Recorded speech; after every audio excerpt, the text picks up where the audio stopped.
Aliança para a vida, aliança para a alegria. Esse texto de Jeremias ele é peculiar. Por quê? Porque Jeremias foi um profeta que avisou ao povo de Deus que o povo de Deus seria levado para a Babilônia. Deixa eu dizer para você como é que era Jeremias, quem ele era. Porque você ouve assim, o profeta Jeremias, e a gente faz ideias equivocadas dos profetas. Os profetas não são pessoas que têm um dom especial para descobrir o que vai acontecer. Os profetas não sabem, na verdade, nada do que vai acontecer. A gente fica tão mal acostumado com definições equivocadas que quando alguém fala em profecia ou em profeta, e eu compreendo que mesmo em várias igrejas por aí se ensina erradamente, a gente pensa que o profeta é alguém que sabe lá, que ele recebeu uma visão especial, um dom que é dele, e então ele consegue perceber, saber o que vai acontecer lá na frente. Não, profeta é uma palavra que na Bíblia, é uma palavra que na Escritura poderia ser muito bem traduzida como boca de Deus. E a ideia é a seguinte, imagina um papagaio. Um papagaio. Aquele papagaio dos bons, sabe? Aquele que ouve você falar poucas vezes, daqui a pouco começa a repetir, inclusive imitando a sua voz. A minha mãe teve um papagaio durante um tempo. E é interessante como ele conseguia imitar o modo dela nos chamar. E às vezes quando chamava a gente ia, não era ela, era o papagaio. O bom profeta seria alguém que é confundido com esse papagaio. Deus fala e o profeta fala exatamente o que Deus falou. É só isso. Não tem mais nada aí não. É só isso. Você sabe que o profeta sabe o que vai acontecer no futuro? Ele não sabe. Quem sabe é Deus. Quem determina é Deus. Só que Deus diz ao profeta. É por isso que você me viu aqui no texto de Jeremias ler várias vezes a expressão diz o Senhor. Diz o Senhor, diz o Senhor. O profeta quer deixar claro que não é ele que está falando essas coisas. Ele recebe isso de Deus. E Jeremias era peculiar, porque ele era muito sensível à situação do seu povo, muito sensível à falta de seriedade do seu povo, muito sensível ao povo que foi resgatado do Egito, um povo que foi formado por Deus, que foi protegido por Deus, foi guardado por Deus, que recebeu uma lei superior a tudo que existia no Antigo Oriente Próximo. E esse povo continuou desprezando Deus, continuou dando as costas para Deus, continuou adulterando no que diz respeito à fé, abandonando Deus verdadeiro para seguir falsos deuses das outras nações, deuses que não eram deuses, que eram projeções humanas, em estátuas de ouro, de madeira, fosse do que fosse, sol, lua. O ser humano, quando ele não se liga no Criador, no Deus verdadeiro, ele se liga em qualquer coisa. Se ele não crer no Deus revelado pelo Senhor Jesus Cristo, registrado na Escritura, que é a palavra de Jesus, ele está pronto para acreditar em qualquer coisa. Mesmo que ele se diga muito sofisticado. E você vai encontrar muita gente sofisticada por aí dizendo, eu não creio nesse Deus da religião deles, ou de A ou de B, eu creio numa força superior. Você está falando alguma coisa, né, profunda? Não sabe nada, não está falando coisa nenhuma. Está apenas se projetando. Isso sempre aconteceu, isso acontecia nesse tempo, e Israel, muitas vezes, abandonou o Deus verdadeiro, que, como diz o texto, tirou pela mão lá do Egito, formou o povo, casou-se com o povo como um noivo, celebrando e alegre com a sua noiva, e o povo recorrentemente dava as costas a Deus. E Jeremias era muito sensível a isso. Muito sensível a isso. E ele era tão sensível a isso que ele brigava muito com o próprio Deus.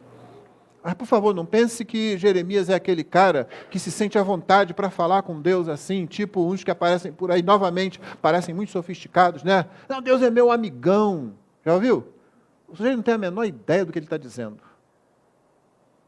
Na Escritura, às vezes, um anjo, não era Deus, era só um anjo, aparecia, as pessoas já caíam por terra lá, já tremiam de medo, já entravam em pânico. Geralmente os anjos têm que dizer, calma, calma, não temas, não tenha medo, eu só vim trazer uma mensagem para você.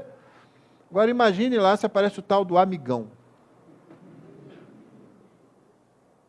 Quando o amigão resolveu vir, ele tomou sobre si natureza humana e não foi reconhecido. foi desprezado. Quando o Criador dos céus e da terra resolveu salvar e veio se identificar e morrer por nós, o que aconteceu foi exatamente isso, nós o matamos, nós o colocamos numa cruz. Nós somos muito ruins de reconhecer o nosso Senhor. Não somos melhores do que o povo de Israel. Jeremias ficaria muito sensível também com relação ao resto da humanidade, com relação a nós. Então, quando ele brigava com Deus, não é porque ele julgasse ser assim com Deus, que podia falar de qualquer jeito com Deus, não. É porque ele havia sido chamado para falar as palavras de Deus. E o que Deus falava para ele é o seguinte: Jerusalém vai ser destruída, eu vou colocar o meu povo sob cativeiro, o meu povo será levado dessa terra, será levado embora, porque o meu povo me abandonou. E nos termos da antiga aliança, o povo deveria cumprir a sua parte. Era isso. Deus guardaria sempre o povo, nunca faltaria chuva no momento certo, sol no momento certo, toda a plantação ia frutificar, todos os animais se multiplicariam no rebanho, as famílias cresceriam numericamente. Isso era uma bênção, era visto como uma bênção, um povo numeroso, um povo forte. Como diz o Salmo, né? Aquele que tem muitas aljavas, aquele homem que tem muitos filhos, não vai ser envergonhado quando falar com os seus inimigos à porta. Ele chega lá e o inimigo está lá olhando, só que vem 2, 3, 5, 10 outros homens, são filhos dele. E aí aparece mais uns 15, mais uns 20, são os netos deles ali, já prontos. O que você quer falar com o papai? O que você vai falar com o vovô mesmo? E aí o sujeito já treme. Eram bênçãos da antiga aliança. E Deus faria, e Deus fez, sempre que Israel cumprisse a sua parte. E qual era a parte? Adorar o único Deus verdadeiro. Era isso. E como eu disse, várias vezes Israel adulterou. Portanto, Deus disse: eu vou cumprir os termos da aliança. Esse povo será levado cativo dessa boa terra para uma terra estranha. E Deus fez isso. E Jeremias entrava em pânico com relação a isso. O Senhor vai então destruir, o Senhor vai acabar. E Deus deixou bem claro: não vou fazer isso.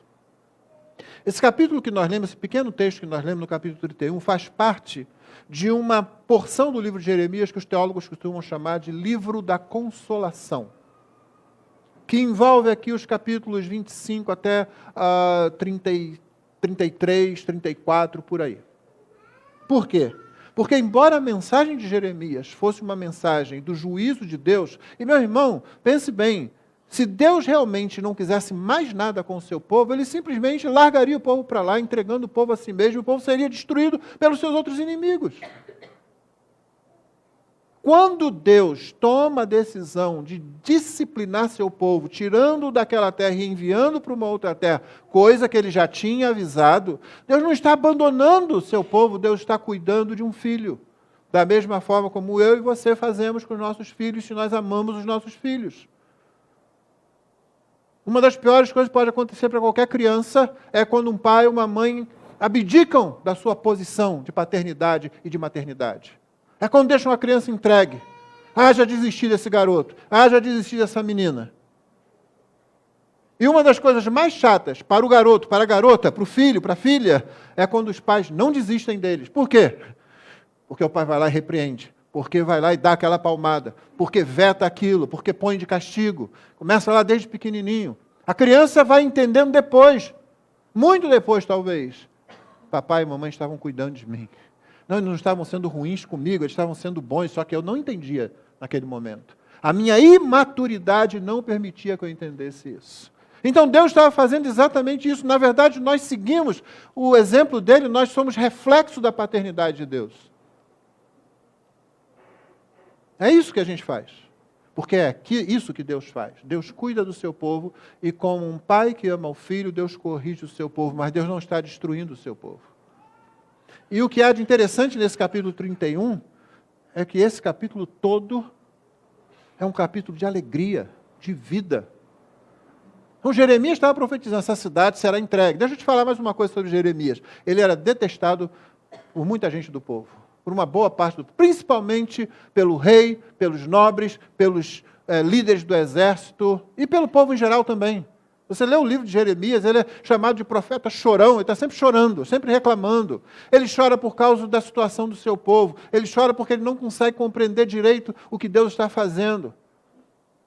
Ele chora porque ele vê a sua pregação não ser ouvida e seu povo caminhando para debaixo do juízo de Deus, apesar de alertado. mas as pessoas não gostavam dele. Por quê? Se você estivesse lá, você também não ia gostar. Jeremias dizendo assim, olha, o melhor que nós fazemos é baixar as armas, abrir os portões da cidade de Jerusalém e deixar os caldeus entrarem e dominarem aqui, eles vão nos levar e vamos em paz, vamos nos entregar. Ninguém gosta dessa mensagem. Quem é que gosta? É claro que não. Qualquer um dos militares que estão aqui sabem disso. O que? Entregar assim, se render assim? Jeremias era visto como um entreguista. Pior, como alguém que estava enfraquecendo o coração do povo, porque ali está um profeta de Deus, e o profeta de Deus é reconhecido no meio do povo de Deus, mesmo quando o detestam. Tem isso. O pessoal não gosta dele, mas diz, esse aí é o profeta de Deus. E é isso que ele está dizendo. Então enfraquece o coração do povo. Nenhum monarca, nenhum rei, nenhum líder gosta desse tipo de coisa. E ele tem que lidar com essa situação também. Só que Deus explica para ele, Jeremias, eu estou disciplinando o meu povo. E por causa disso, Deus dá isso que os teólogos chamam de o livro da consolação. Uma pequena parte é isso que nós lemos aqui. E o que é que nós lemos aqui quando Deus fala, vem dias em que eu vou fazer uma nova aliança? A gente viu que a antiga aliança, aquela que Deus sustenta e Israel sustenta, Deus sustenta e o ser humano sustenta, ela não consegue funcionar muito bem, porque na verdade ela nunca teve realmente o objetivo de nos salvar, mas de nos preparar para aquele que nos salvaria. A lei de Deus, o pacto de Deus, a aliança de Deus traz bênçãos de Deus para o seu povo, mas mostra a nossa total incapacidade de nos salvarmos a nós mesmos. Mostra mais. A lei de Deus não é ruim. A lei de Deus é boa. Quando você começa a estudar a lei do Antigo Testamento, você vê sabedoria, você vê beleza, você vê verdade. Você vê a bondade de Deus ali no meio. É só você vencer essa bobagem de que repete muita coisa, fala muita coisa. Não, leia com calma. Comece lá em Êxodo e comece a ler. Se você tiver com muita preguiça disso, então um bom começo é o livro de Deuteronômio, o 5º livro da Bíblia. Porque lá Moisés está repassando a lei com uma nova geração que vai entrar na Terra Prometida, que não é aquela geração que saiu da terra do Egito. E ele como que desenha para aquele pessoal. Então pode ficar mais fácil para você se você também precisa de que alguém desenhe. Mas o que você vai ver ali é beleza. Você vai ver a bondade de Deus montada em cima daquela verdade ali. Mas o povo despreza isso. E o povo não cumpre isso. Então aquela lei também mostra para a gente que a gente não quer. Não é só a nossa incapacidade, é a nossa falta de boa vontade para com Deus, para com os benefícios de Deus. Eu não me entenda mal, todo mundo quer Deus num certo sentido. Todo mundo diz, ai meu Deus, ó meu Deus, valha-me Deus, ou qualquer coisa desse tipo. Mas é mais como um guarda-chuva, que você gosta de ter um quando está chovendo, mas se você pudesse se livrar dele sempre que a chuva passa, seria uma beleza, não seria? Efetivamente, alguns de nós fazemos isso, não é? Esquecemos no ônibus, esquecemos no trem, esquecemos no restaurante. Você entrou com chuva, saiu, não está chovendo, quando chega em casa, esqueci. Fazemos isso com Deus também. Gostamos de Deus se Ele traz bênção, gostamos de Deus se estamos com problema. Clamamos a Deus, Senhor, resolve, ajuda, socorre. Mas não queremos saber das demandas de Deus, das exigências de Deus. Então a nova aliança não era compatível mais com a nova revelação da graça de Deus que Deus estava para fazer.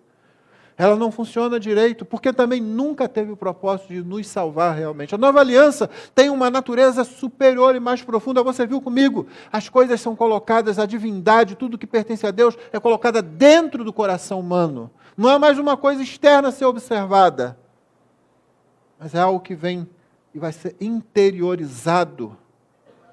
O Senhor diz, a aliança que eu vou fazer com Israel é a seguinte, na mente lhes imprimirei as minhas leis, também no seu coração as inscreverei. Eu serei o Deus deles e eles serão o meu povo. Eu serei o marido, eles serão a noiva. Eu serei o pai, eles serão os filhos. Eu serei o seu Deus, eles serão o meu povo. Deus está dizendo, isso vai acontecer. Deus não está dizendo, eu vou tentar, não. eu vou fazer. Essa aliança não será como aquela que eu fiz, verso 32, como fiz com os pais deles, que eles quebraram quando eu tirei lá do Egito. Não. Essa aliança eu vou sustentar. Ninguém vai mais ensinar ao outro, conhece ao Senhor, porque era assim que era naquele tempo. Acontecia desse jeito. Um tinha constantemente dizer, olha a lei. Agora todos os que estão aqui confessam Jesus, todos os que creem em Jesus, todos os que passaram pelas águas do batismo com verdadeira e genuína confissão de fé, todos têm acesso a Deus. Na antiga aliança você tinha que ir ao sacerdote. Nos rituais dos cultos da antiga aliança, tinha que ir lá no sacerdote. O sacerdote é que ia interceder por você. Não significa que individualmente você não pudesse falar com Deus, mas o perdão vinha quando o sacerdote ministrava o sacrifício cruento, como é chamado, né? Quando há derramamento de sangue de um animal. Eu me lembro de uma vez que minha filha, essa que está aqui hoje, por sinal, perguntou assim, mas pai, por que matar o bichinho? Eu expliquei para ela, era bem novinha, eu expliquei, filha, isso é para ver como o pecado é algo terrível. Você levava lá um pássaro, levava uma ovelha, levava um boi, e ele era morto ali na sua frente. Não é uma cena agradável de se ver, não. Era para levar você a pensar, olha o que o pecado faz, o pecado traz morte, o salário do pecado é morte. Alguém tem que morrer. E é evidente que o sangue daqueles animais não tirava pecado de ninguém. O livro de Hebreus do Novo Testamento vai ensinar isso ao longo de todo o livro, mas ficava bem claro, morte tem que acontecer para pecado ser perdoado, a morte do pecador, ou alguém tem que morrer no lugar do pecador. Então morria aquele animal. Mas como eu disse, a morte do animal não tirava o pecado. O que ela fazia? Ela apontava para uma morte, essa morte sim, essa morte tiraria o pecado. Eles confiavam na promessa que Deus cumpriria de perdoar os pecados e de esquecer completamente, como ele diz no verso 34, pois perdoarei os seus pecados, as suas iniquidades, os seus pecados, jamais me lembrarei. A nova aliança produz um Deus desmemoriado. Você sabia que seu Deus é desmemoriado? Ele sofre de um tipo de amnésia. Quando você vem e diz assim, olha, eu sou incapaz, eu estou desesperado, eu não posso me salvar, eu estou completamente perdido. Aliás, como testemunho que foi dado aqui na frente, sou um pecador, sou uma pecadora. Levanto os braços como um mendigo com as mãos vazias. Você olha para Cristo e diz, eu não posso, mas o Senhor pode, salva-me, Senhor. A morte de Cristo anula os pecados, cobre os pecados, apaga os pecados, e quando você vai falar com Deus sobre isso, Deus o quê? Que pecado você está falando? Está falando de que pecado, rapaz? Parece que ele bateu a cabeça. Você sabe onde Deus bate a cabeça? Na cruz do seu filho. E ele cumpre isso aqui, dos seus pecados jamais me lembrarei. É por isso que a nova aliança, essa que está sendo prometida, ela é superior. A garantia da nova aliança é o próprio Senhor. Você viu comigo aqui, ele diz, olha, se o sol puder mudar de lugar, se a lua, se isso falhar, se as chuvas e tal, se os fundamentos da terra você conseguir descobri-los lá, então eu vou falhar. Basicamente Deus está dizendo o seguinte, se eu deixar de reger o universo, se eu deixar de controlar as forças do universo, então eu vou me esquecer dessa nova aliança e vou me esquecer do meu povo. Porque não pense, irmão, quando o sol esquenta demais, ou quando a chuva falha, ou quando ela cai demais, como aconteceu nos últimos dias no sudeste brasileiro, não é que Deus perdeu o controle, não, Ele está no controle disso também. Isso nos lembra o seguinte, Ele continua controlando tudo. E porque Ele continua controlando tudo, você pode dizer, a promessa da nova aliança se mantém fiel, e Ele vai cumprir todos os termos da nova aliança. E quais são os termos que eu tenho que cumprir? Nenhum. Não tenho. Eu tenho é que ficar desesperado só. Ficar desesperado, irmãos, eu estou usando aqui como termo técnico, significa o seguinte, eu tiro a minha esperança de mim mesmo, eu tiro a minha esperança de qualquer outra coisa, eu tiro a minha esperança de qualquer ritual que eu possa fazer, de qualquer sacrifício que eu possa fazer, de qualquer santidade que eu pense que eu possa viver, eu desisto disso e digo, Senhor, eu não posso me salvar, só o Senhor pode me salvar. Eu não ponho a minha esperança na igreja, eu não ponho a minha esperança no pastor, eu não ponho esperança em mim mesmo, eu ponho a minha esperança em Cristo Jesus. que uma igreja saudável prega, que um pastor fiel prega, mas eu ponho a minha esperança no evangelho pregado.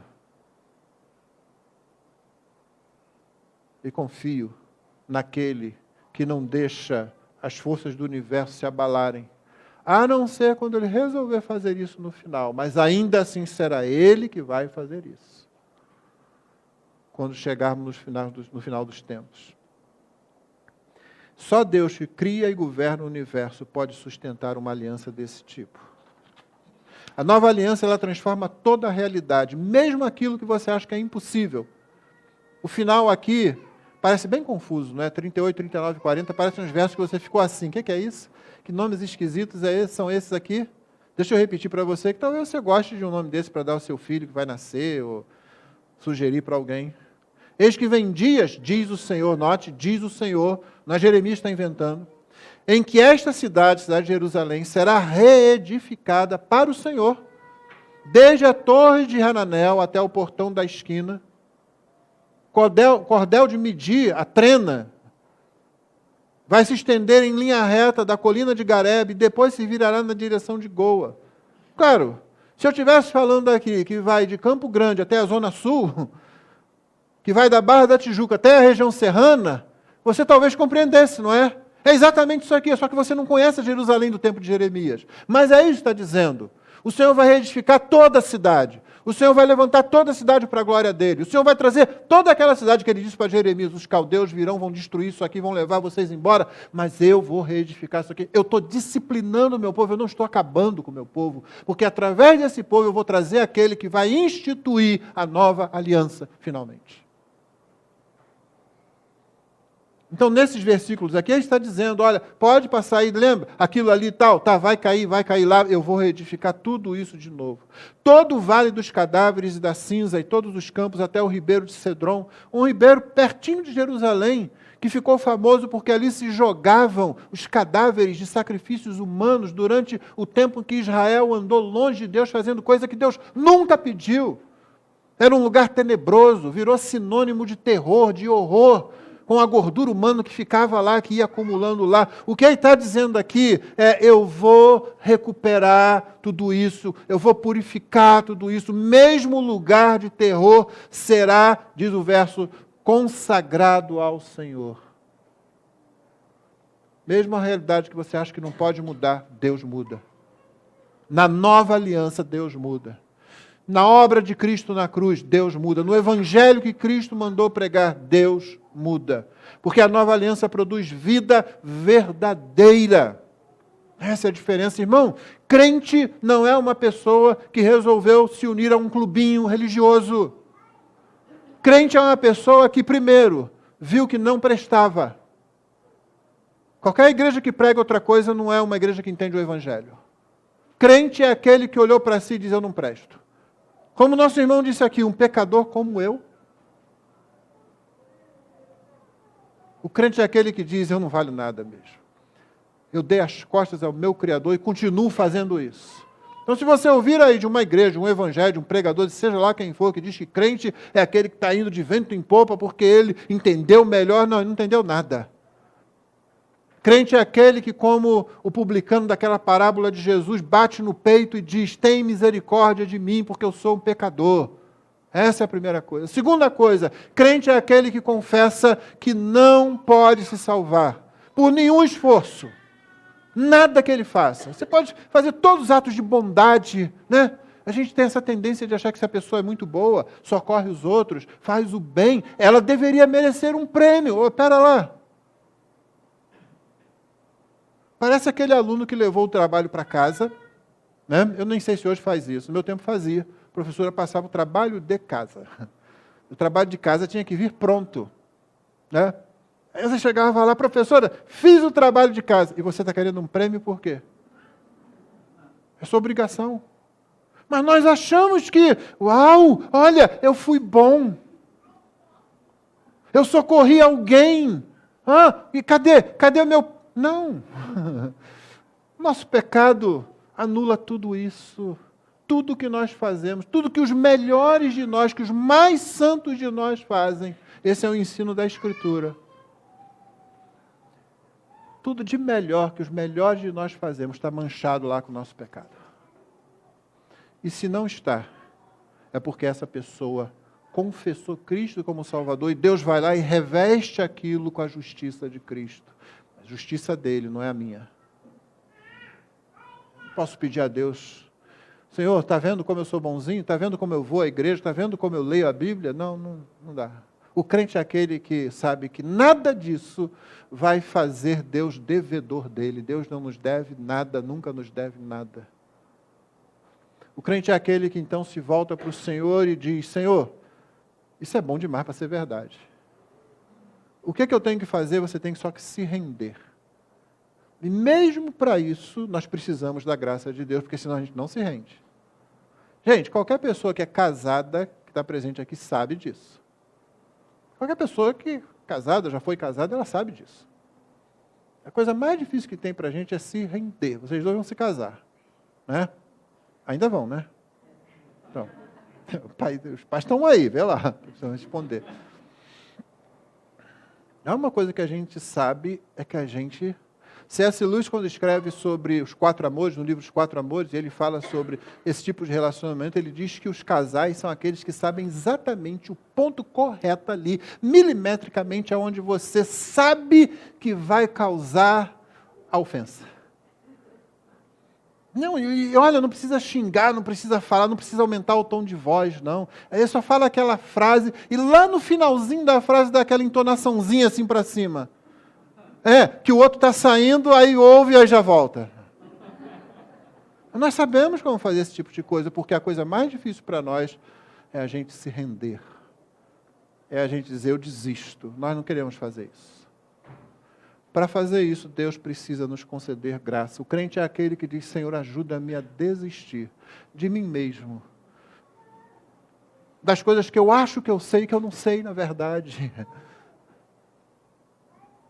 A nova aliança produz vida verdadeira. Ela não é só uma mudança de comportamento. Olha, antes eu era assim, agora eu sou assado. Não, isso acontece, é claro que acontece. Alguém que diz que se encontrou com Deus, foi salvo por Cristo e continua fazendo as mesmas tolices, as mesmas bobagens, vai ser difícil de você acreditar que essa pessoa realmente foi salva por Cristo. Então mudanças acontecem. Mas o crente não é aquele que diz, olha como eu mudei. Ele diz, olha como Deus mudou o meu coração, de modo que eu me rendi a Ele, e por isso eu vivo outro tipo de vida, com a ajuda dEle, porque sem a ajuda dEle também não consigo. Então a nova aliança também é superior, porque ela produz vida verdadeira, e por causa disso ela produz alegria verdadeira. Porque esse é o tom de todo esse capítulo aqui. Você lembra na pregação de hoje de manhã? 3 versículos do capítulo 2 de Mateus, onde se fala da matança das criancinhas lá em Belém. Quando Jesus nasceu, um pouco depois disso, período entre 6 e 20 meses, talvez aí, Herodes, ele iludido lá, né, enganado pelos reis magos, que você sabe que não é nem mago, nem rei, realmente, ele manda matar nos arredores de Belém todas as crianças de 2 anos para baixo, para ver se nesse bolo aí ele pega aquele que era o rei dos judeus, que tinha nascido e que era uma ameaça para ele, né? E você sabe que a vila era muito pequena, então não morreram centenas e milhares de crianças, morreram entre 10 e 20 crianças somente, se tanto. Mas morreram ali. E você viu essa situação. A tristeza, a dor, toda aquela situação ali. Nesse texto de Mateus, tem uma citação aqui do capítulo 31 de Jeremias, nesse capítulo mesmo. Eu li do verso 31 ao 40, mas o versículo 15 é citado lá em Mateus, quando se diz, eu estou lendo agora em Jeremias, assim diz o Senhor, ouviu-se um clamor em Ramá, pranto e grande lamento. Era Raquel, esposa de Jacó, chorando por seus filhos, inconsolável por causa deles, porque já não existem. Ramá era justamente a região, um pouco ao norte de Jerusalém, uns 5 quilômetros talvez, e era ali, e foi ali, que os exércitos caldeus reuniam todo o povo, depois de eles entrarem, conquistarem, reunia todo mundo ali, e dali, de Ramá, eles tinham a última visão da sua terra. Alguém dizia para ele assim: deem a Deus, porque vocês serão levados embora e não vão voltar mais para cá. Na cabeça dos caldeus era isso que ia acontecer. E de fato, para alguns foi exatamente o que aconteceu. Eles foram para o cativeiro e ficaram lá cerca de 70 anos. Então, muitos morreram lá, muitos nasceram longe da terra de seus pais. Ramá, aquela região. Perto dali havia o túmulo onde Raquel havia sido sepultada. E Raquel, eu disse pela manhã, é considerada a mãe de Israel, porque ela é mãe tanto de José, que é o pai de Efraim e Manassés, e você sabe que Manassés, e principalmente o nome de Efraim, é associado a todo o Israel, e as tribos do norte de Israel, quando houve a divisão do reino. E ela era mãe de Benjamim também, que foi a única tribo que seguiu a tribo de Davi, a tribo de Judá no Reino do Sul, que depois também foi levado cativo. Portanto, quando se fala em Raquel, fala-se de a mãe de Israel toda. Para os ouvidos judeus é isso que acontece. E ali está o túmulo dela, perto daquela região. E era como se ela chorasse vendo seus filhos serem levados embora. Uma parte foi morta ali mesmo, outra parte foi levada embora.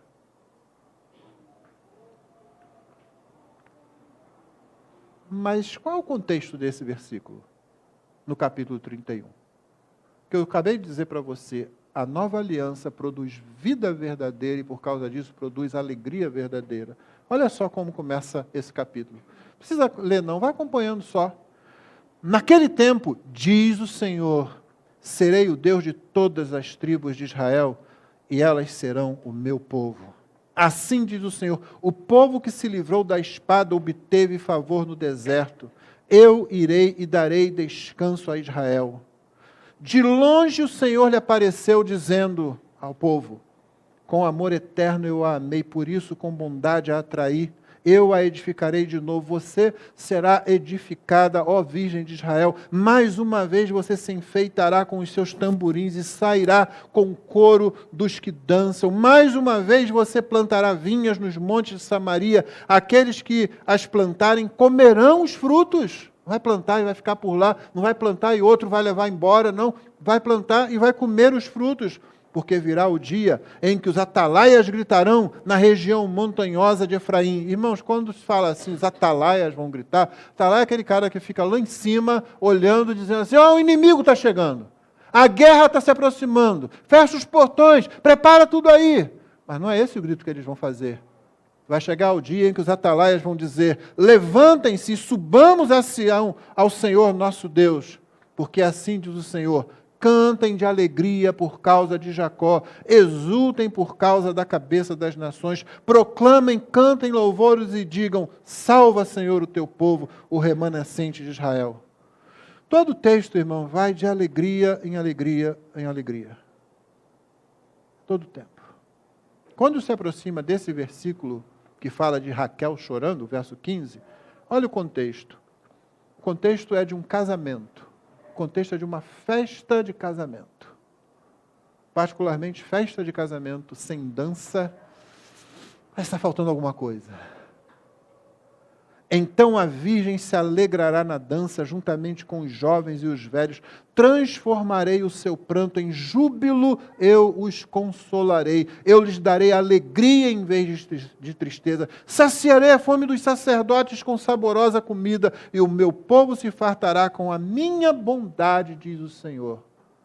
E aí, assim diz o Senhor, ouviu-se um clamor em Ramá, pranto, grande lamento. Era Raquel chorando por seus filhos, e inconsolável por causa deles, porque já não existem. Mas aí vem o verso 16, assim diz o Senhor, note, é sempre, assim diz o Senhor, é o Senhor que está falando, reprima a sua voz de choro, enxugue as lágrimas de seus olhos, porque o seu trabalho será recompensado, diz o Senhor, pois os seus filhos voltarão da terra do inimigo, há esperança para o seu futuro, diz o Senhor, porque os seus filhos voltarão para a sua própria terra.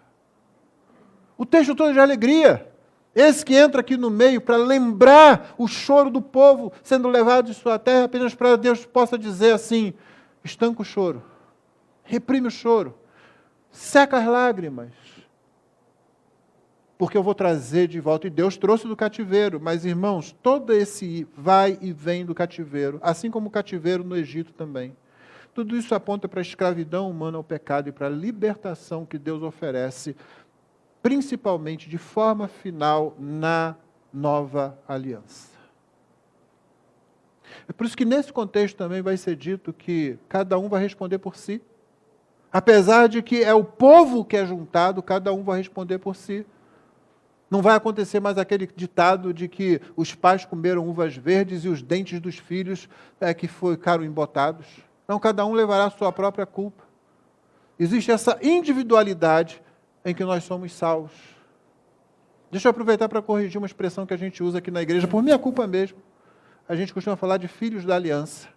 Eu comecei a usar essa expressão aqui de forma bastante leve, bastante solta, assim, não teologicamente precisa, porque eu queria, e graças a Deus nós conseguimos aqui, enfatizar a necessidade dos pais criarem seus filhos no temor do Senhor e fazerem isso com bastante empenho. Pais crentes têm a tendência, às vezes, de achar que seus filhos se tornarão crentes só porque estão sendo arrastados para a igreja. Filhos que não veem papai e mamãe orando em casa. Filhos que não veem papai e mamãe tendo alegria em estar com o povo de Deus. Filhos que não veem papai e mamãe lendo a Bíblia. Filhos que não veem papai e mamãe dando testemunho entre eles mesmos dentro de casa e depois com as outras pessoas. Filhos e filhas que crescem ouvindo comentários dos pais que nada tem a ver com o que é pregado na igreja. Nada tem a ver com as músicas que seus pais os ensinam quando os trazem para a igreja. E nós temos muita preocupação por isso. Então eu usei frouxamente essa expressão filhos da aliança, mas ela não é uma expressão precisa teologicamente, ela não é correta na verdade. Dá a impressão que os filhos estão na nova aliança quando eles não estão. Não, eles não estão. O texto diz que cada um vai levar a sua própria culpa. E assim como a culpa do pai não vai passar para o filho, a virtude do pai não vai passar para o filho. Eu sei que nós sempre soubemos disso aqui, ninguém aqui entendeu errado, não. Mas nós temos nos aproximado de tantas coisas corretas, temos nos alinhado com a Escritura em tudo que estamos fazendo, na administração da própria igreja. Então é hora da gente acertar esse tipo de coisa e não usar essa expressão que pode confundir alguns e dar a impressão que nosso filho está dentro já. Não, não está. Tem que chegar aquele dia maravilhoso, aquele dia gostoso, em que o filhinho chega, como as minhas filhas chegaram, papai, eu quero me batizar. Olha que beleza. Eu quero me batizar. O que você quer se batizar? Por que você quer se batizar? E aí você começa a ouvir uma criança, um adolescente, a falar da sua própria fé. Você vai investigar. Será porque viu o batismo lá no domingo e agora está animado com isso? Pode ser. Isso não é ruim. A gente só não pode levar isso a sério e desembocar num batismo sem confissão de verdadeira fé. Mas a gente precisa estar atento ao que a gente vai passando no culto, em casa, para que nossos filhos se tornem realmente parte da nova aliança. E aí sim, vai chegar o dia, papai, eu quero me batizar. Por que você quer se batizar? Porque eu creio em Cristo. Porque Cristo é o meu Salvador. E aí você tem a alegria de ver seu filho, sua filha confessar diante da igreja e depois descer as águas do batismo. Que coisa gostosa, que sensação maravilhosa. E uma coisa legal é que seu filho e sua filha vão lembrar disso para sempre. Bebezinho não lembra. Não lembra. Filho e a filha, eu me lembro do dia do meu batismo. Eu me lembro quando eu desci as águas. Foi o pastor fulano que me batizou. E ninguém me disse isso não, eu estava lá, eu vi. E que bênção ver nossos filhos tomarem parte da nova aliança. Mas, irmãos, aqui na nossa igreja nós vamos continuar investindo nas crianças do mesmo jeito e cada vez mais. E para investir nas crianças, precisamos que os adultos estejam prontos. Porque as crianças precisam de modelo. E modelo em casa, para início de conversa. E então modelo na congregação também. Porque a nova aliança produz vida verdadeira e produz alegria verdadeira. É aliança para a vida, é aliança para a alegria. É isso que Deus está fazendo aqui. Foi isso que Ele prometeu, foi isso que Ele cumpriu em Cristo Jesus. Quando Cristo veio, quando Cristo nasceu, quando Cristo encarnou, Ele deu início ao processo. E quando Ele chegou na ceia, quando ele instituiu a ceia do Senhor, ele levanta o cálice e diz: este cálice é o Novo Testamento, a nova aliança no meu sangue. Qualquer ouvido judeu dos discípulos que ali estavam, quando ouviu o termo nova aliança, Jeremias 31. Não, eles não tinham essa divisão lá, não.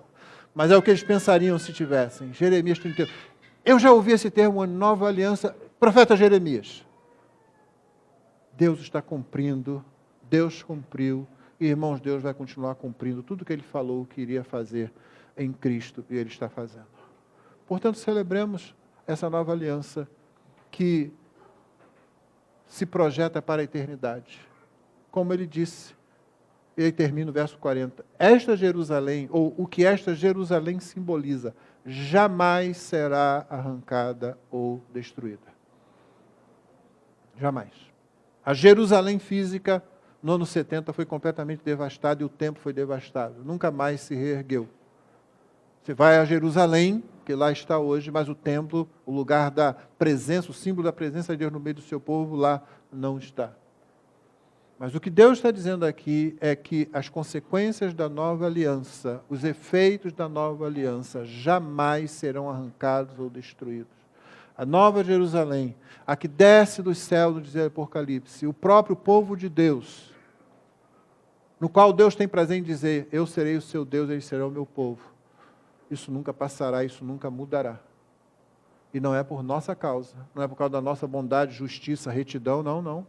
É por causa da bondade, da justiça, da retidão do Senhor Jesus, que reveste todo aquele que se aproxima dele, humilde, se humilhando, desesperado, levanta as mãos e diz: salva-me, Senhor, porque eu não posso, mas tu podes. Que Deus nos abençoe. Vamos ficar de pé e vamos encerrar com oração. Vamos cantar o hino 60. Com oração silenciosa, então, teremos encerrado o nosso culto. Deus abençoe a cada um dos irmãos aqui. Deus abençoe a você que acompanhar essa mensagem pelo nosso canal. Deus fale ao seu coração também. Vamos orar. Pai, louvado seja o teu nome, porque fomos salvos por uma aliança que não pode ser quebrada. Concede-nos que respondamos a esta aliança, a esta demonstração plena de amor, com obediência amorosa, Senhor. Constrangidos pelo amor de Cristo, nós respondamos obedientemente, em amor, àquele que nos amou a ponto de morrer por nós. Obrigado por este culto, por tudo que aqui aconteceu, que o teu Espírito impressione as mentes de cada um de nós aqui, para que tudo o que temos aqui, tudo de que temos participado, continue fazendo parte do nosso pensar, do nosso meditar, de modo que nós sejamos fortificados na graça e no conhecimento do Senhor Jesus. Abençoa o teu povo quando sairmos daqui mais tarde, guarda-nos no retorno aos nossos lares, tanto os que vão para longe como os que vão para perto, guarda-nos também ao longo desta semana, principalmente guarda o nosso coração, para que não permitamos que o mundo, o diabo ou o nosso próprio pecado roubem de nós aquilo que temos recebido neste dia. Nós oramos agradecidos no precioso nome do Senhor Jesus. Amém.